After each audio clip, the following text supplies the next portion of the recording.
Hello, Nazreen. Uh, Greetings, welcome. And one more, we're dealing on geopolitical real hotspot, and that is Iran. Currently, we'll discuss the situation in Iran between yesterday and today. We'll also discuss what Khamenei has done on X, where he posted, the what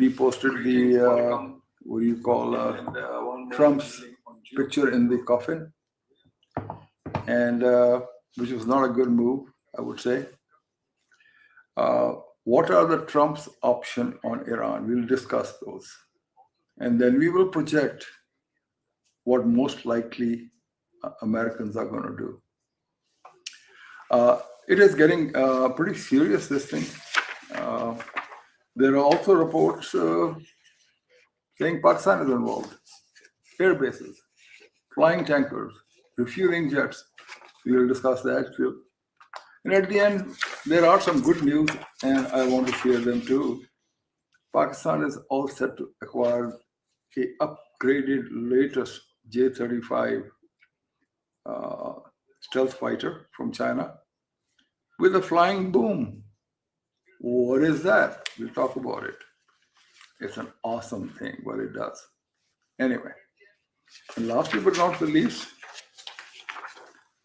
खरबूजा रंग पड़ता है. Saudi Arabia का हमारा defense pact, Saudi Arabia defense pact occurred. Turkey wants to be part of it. Very advanced stages. Bangladesh wants part of it also. And there are reports even Egypt wants to be part of it after being a little pissed off. So let's get into the meat of the things. The first thing I would like to bring out is US-based human rights group HRANA said that yesterday, over 2,003 people have been killed. Today, that number is 2,400, whose deaths have been confirmed. Out of that, the old one, 2003, 1,850 were protesters. Now, this number was confirmed by Iranian officials also. And they said about 16,784 had been detained yesterday, also confirmed by the Iranian officials. Today, the number of detentions is 18,000 people have been detained. A sharp increase from Monday, and then another sharp increase as of Wednesday. So it looks like the killing is unabated, and it's getting all over the cities. So the next thing we'll talk about is Mr. Khamenei, the spiritual leader of Iran, supreme leader, went on X and he posted an image of Trump in a coffin. He posted Trump's image in a coffin. Sayyid Ali Husseini Khamenei, the supreme leader of Iran, posted a cartoon image of Donald Trump in a coffin.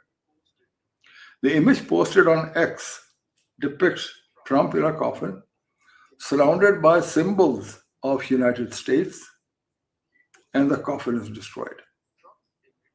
The photo was captioned in Persian. When translated, it says, "That father figure who sits there with arrogance and pride, passing judgment on the entire world, he too should know usually tyrants and oppressors of the world, such as Pharaoh and Nimrod and Raza Khan and Muhammad Raza, and the likes of them, when they were at the peak of their pride, were overthrown, and this too will be over, and this one also will be overthrown."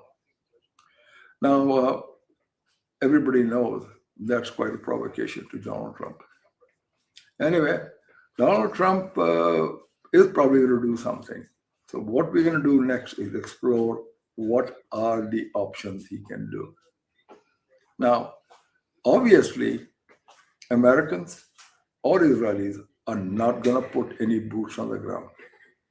So if you look at the geography, it's important that we look at that. And I'm going to bring up a map of the region, and I'm going to go to Google Earth. And on Google Earth, I'm going to come to what is called our local area, start browsing, exploring the Earth. And here, let's go to the local region. What's going on over here? Okay. Now, when I come back here, I'm going to bring this map up, share the screen, and I'm going to show you what I mean by what I'm saying. Now, if you look at here is Iran. Here is Iran. And here is Israel. It's a small country. In between is Jordan, Iraq, and then comes Iran. So obviously, Israelis are not going to have any boots on the ground here. It involves multiple countries. Or they can go through, not Jordan, then they can go through Syria, and then Iraq, and then here. Or they can go through Syria, then Turkey, and then come into. So it's geographically not feasible for Iran to put boots on the ground. Okay. So what I'm trying to do here is bring you the map and say Israel and Iran do not share borders. And especially they have to come, if any, Iran has to go to Israel, it go through more than 2 countries. And if Israel has to come to Iran, has to go through 2 countries. So obviously there are no boots on the ground.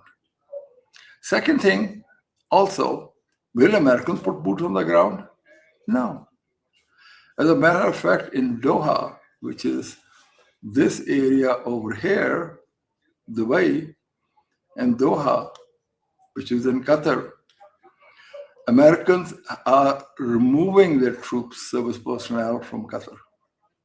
So they expect Iranians to bomb both areas very heavily. Anyway, Iran has threatened that they will retaliate against any country who gives them the access to Americans for their aircraft to fly. Now let's get back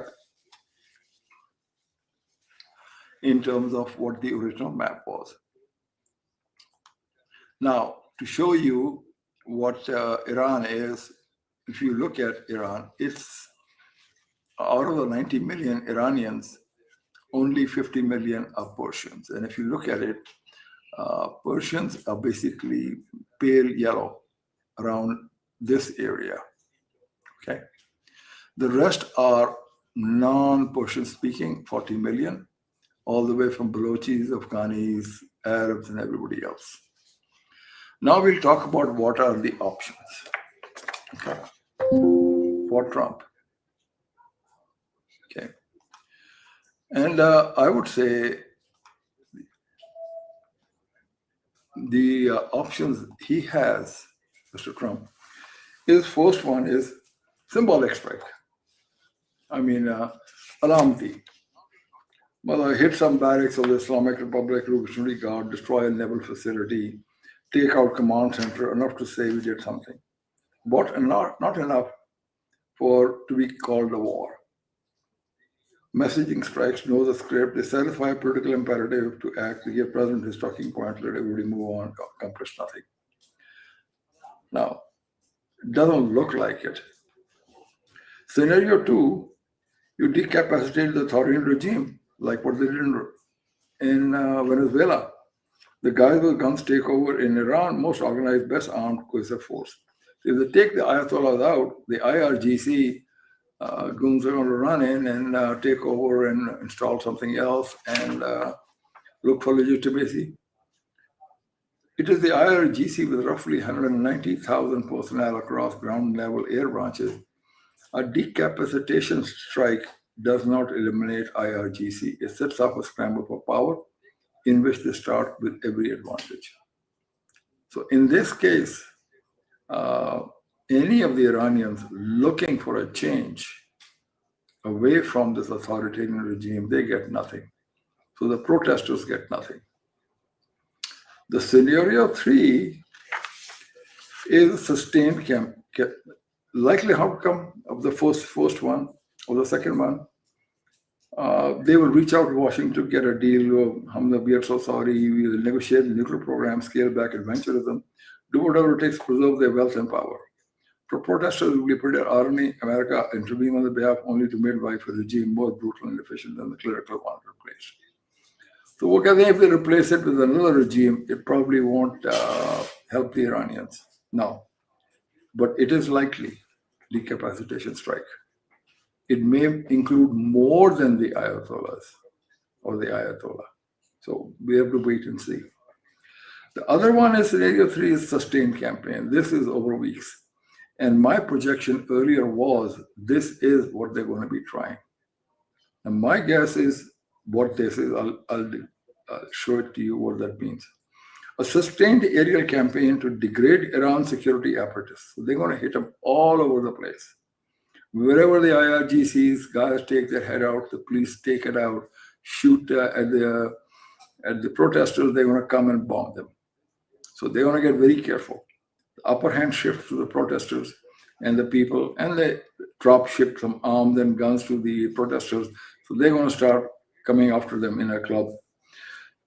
They destroy weapon depots so they can't rearm, disrupt communications, and that gives the protesters a fighting chance. More than fighting chance, they drop ship on weapons and advisors and train them. Options of doing more serious without putting boots on the ground. It would inflict bad damage, but here's what the paradox. The more successful the campaign, greater risk of chaos. Destroy enough of Iran's security apparatus, you don't get a peaceful transition to democracy. You get Libya, you get Yemen, you get ethnic and regional fissures, tearing apart an 80-90 million country apart with no organized opposition. Now, before we go in this, let me share one other news with you. No, let me get to the other part. Before you start choosing which part of the what kind of a campaign will America run, let's take a look at what would be the ideal situation at the end of this operation by America and Israel. What would they like to see? Obviously, they would like to see an Iran which is much reduced in size. They would prefer that the Iran balkanizes and splits into small countries since they have a lot of ethnic diversity. And like towards Turkey on the northwest, it's mostly Turks. Like Tabriz is all Turkish. Towards Khorasan, Mashhad, Kerman, Sistan, mostly these are Pashto, Balochi, some Arab speaking. When we come south, then you start getting into mostly Arab speaking, Baloch also, Lur. I'm discovering these people. And basically, the kicker here is the Gulf of Hormuz. In any scenario, they will try, Iranians will play the last card is to block the Straits of Hormuz. And as I talked about, as Pakistan is a pivot state for Iran, for China, as well as America, it would be their duty to prevent that from happening. The Saudi Arabia will also ask that, prevent that from happening. And any other alliance we have, Arabs, they will also want us that this does not happen. It remains to be seen what happens. A lot of unpopular decisions would have to be made. But here is my projection. The starting out will be a decapacitation strike, more extensive than just one individual. They may kill them, or they may just pick them up and bring them to the States. Okay? Now, Two, I think then they're going to do a large campaign and then concurrently carry out a lot of special operations, taking out or killing the other leaders over a period of time where the regime's ability to resist collapses. And one of the words which Donald Trump said, he said, keep protesting and remember the names of those abusing them. That means there is going to be a reckoning for whatever these killings are going to be done. So my guess is Iran, Israel, and America would like to leave Iran where it can't threaten anybody. And I think that's the same thing which all the Arabs would want. A truncated, small Iran with no access to oil or toward the Persian Gulf, and split up into small, balkanized, small nations. Okay. Now we'll go to the next one. There was a breaking news and our ISPR denied it right away. But according to the radars, what they're showing is unusual, irregular traffic involving US aerial refuelers and surveillance aircraft drawn attention in the region between Iran and Pakistan. As you know, Iran and Pakistan share a border. So what they're saying is the refuelers and reconnaissance aircraft, those are mostly called growlers, reconnaissance. Now that could also be being done for Pakistan towards the Afghanistan side. Of course, we'll deny it. We're not doing it. So potentially it would help Pakistan a lot. Also, these flights of these guys, which are highly stealthy, helps America to take a look at what's going on over there. But traditionally, for Americans, don't need overflights of Iran from Pakistan. When they've got Iraq just much closer to Tehran, they've got Qatar much closer to the south. So I think mostly any overflights over here would mostly relate to Afghanistan. Anyway, so a lot of people are saying, because there was a meeting between the Pakistan Army Chief, Asim Munir, joint Israeli-American delegation. Now, that looks like cannot be confirmed. And with discussion of possibly a strike on Iran. We are very close. Situation will clarify and we'll find out what's going on. Okay. Now, there was another news. Pakistan set to acquire upgraded J-35 stealth fighters with flying boom capability. Boom. Actually boom. This is the next generation engines. It also, by the way, this version also has the next generation engines, which is the WS-21, up from the WS-13. We'll discuss that too. Boom basically relates to refueling pod on the aircraft as well as on the refuelers. The only ones who had this kind of a boom, prominent yellow dorsal marking, represents first integration of high efficiency boom system on fifth generation traditionally monopolized by the United States. Induction of this upgraded J-35 version extends the mission endurance and reach in contested airspace.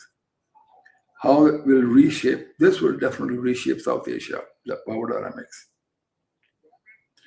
The yellow interface on the J-35 upper fuselage facilitates precise alignment during refueling, vulnerability exposure time for stealth aircraft, because it can take out double the fuel.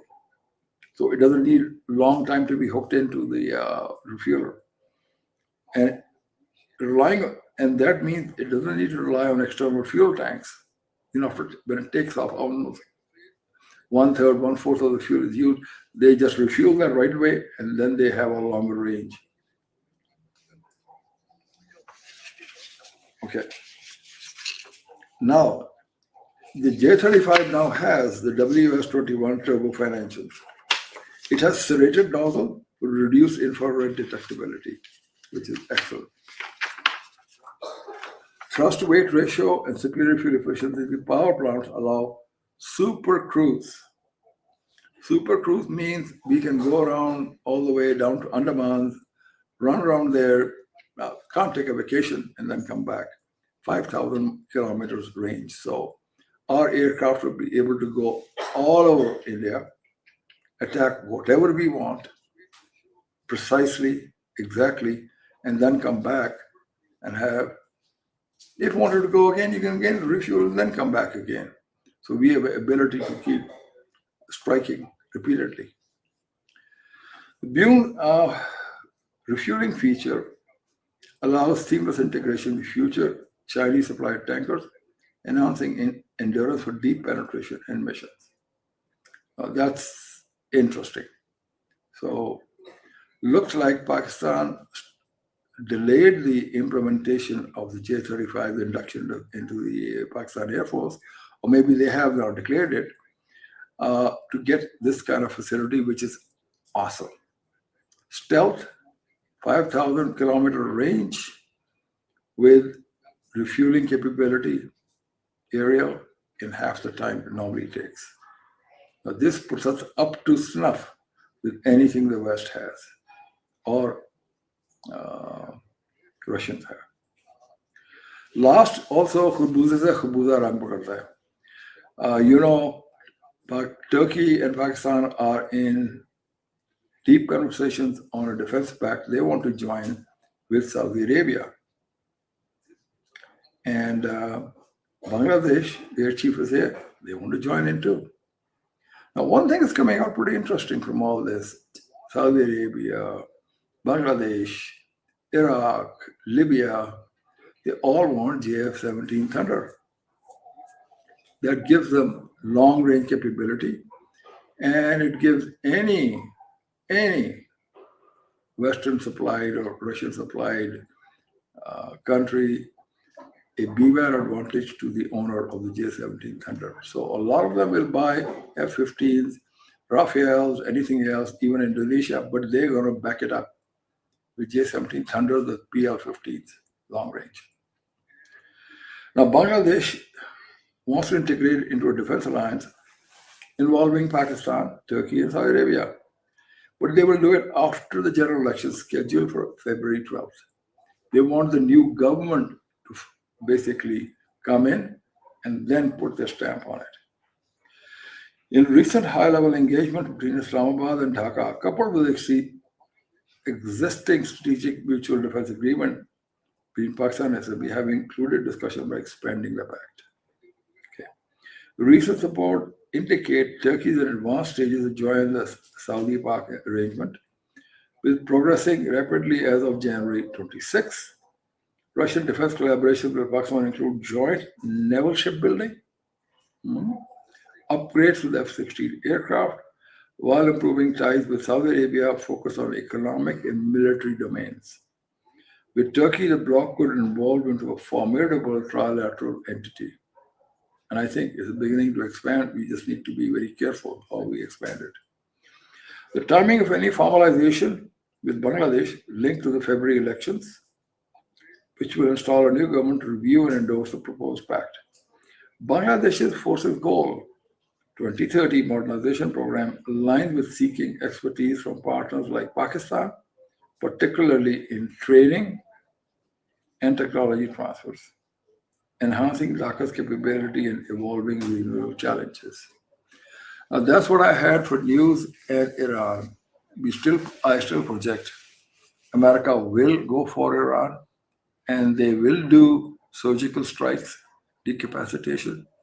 They will also run a campaign, extended campaign.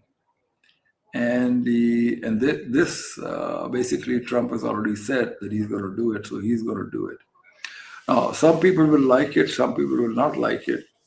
But one thing is for sure, all those drones coming into Afghanistan and through BLA attacking Pakistan and TTP attacking will be then used by, instead of exporting those drones to TTP and to BLA and facilitating India's drones to these same groups and using it against Central Asia, Iran will be too busy to start doing this mischief over here. And we have to be very careful at the same time, because there will be ramifications to Pakistan on this issue. If it lasts more than a few months, then obviously there will be people coming over the border, but most likely people will go over the border towards Iraq and Turkey. And if they're Arab, they'll go towards Kuwait and other areas. The only areas where we might get a blowback is from Sistan, Kerman, and Khorasan. And with that, I say, a pleasure talking to you. I hope you liked it. If you liked it, please subscribe. And if you really liked it, please share it. Thank you very much, and good night.